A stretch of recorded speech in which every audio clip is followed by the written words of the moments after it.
జై గోమాత. చూడండి, ఇది మా ఇల్లు. ఈరోజు మా ఇల్లు ఇదంతా. నడిచి నడిచి నడిచి అలసిపోయిన మా స్వాములు చూడండి. 155వ రోజు కేరళ రాష్ట్రంలో ఉన్నాము.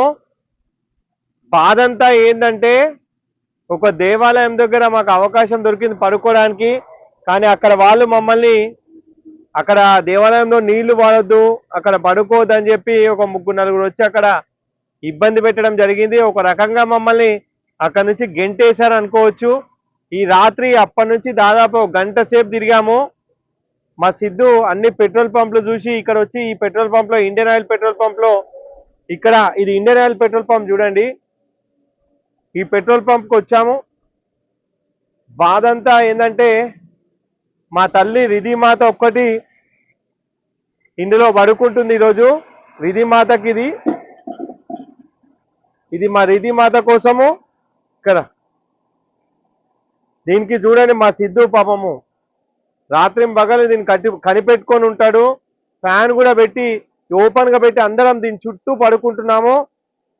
2 గంటలు మా ప్రసాద్ 1 గంట అట్లా మేల్కుంటా అని కూడా మాటిచ్చిర్రు. మా వాళ్ళు కూడా గురుస్వామి బాధపడేది లేదు, మనము ఏదైనా పడుకుందామని చెప్పి కశ్మీర్ నుంచి కన్యాకుమారి పాదయాత్ర చేసే ముందే డిసైడ్ అయినాం. ఎక్కడైనా ఏ రోడ్డు మీద అయినా, ఏ ఫుట్పాత్ మీద అయినా పడుకోవాలని నిర్ణయించుకున్నాం స్వామి.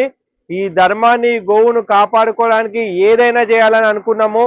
కానీ కశ్మీర్ నుంచి కన్యాకుమారి వరకు ఏ ఒక్క అడుగు కూడా మిస్ కాకుండా ఈ పాదయాత్ర సంపూర్ణంగా చేయాలని మేము అనుకుంటున్నాము. ఆ భగవంతుని ఆశీస్సులు, గోమాతను ఖచ్చితంగా చల్లగా చూడాలి, దీన్ని మంచిగా చూసుకున్న బాధ్యత మాది. ఒక రకంగా నిజంగా బాధ అనిపిస్తుంది రోడ్ల మీద పడుకోవడం. ఎక్కడ తింటామో తెలియదు, ఎక్కడ పడుకుంటామో తెలియదు, ఎవరు చీదరించుకుంటారో తెలియదు.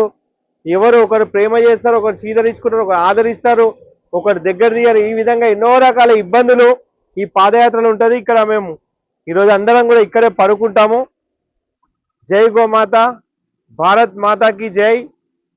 ఇంకా కొద్ది రోజుల ప్రయాణం ఉంది స్వామి. ఆ భగవంతుని అనుగ్రహంతో, మీ అందరి ఆశీర్వాదంతో ఈ యాత్ర పరిపూర్ణంగా చేయాలని అనుకుంటున్నాం. భారత్ మాతాకి జై. చూడండి, ఇక్కడ ఎవరో ఈ పెట్రోల్ పంప్ లో పనిచేసే పిల్లలు మాకు అవకాశం ఇచ్చి ఇక్కడ పడుకోవడానికి. ఇక్కడ పడుకొని గోమాతకు ఫ్యాన్ పెట్టి గోమాతకు ఏ ఇబ్బంది ఉండొద్దని చెప్పి ఇక్కడ ఏర్పాట్లు చేశాము. జై గోమాత.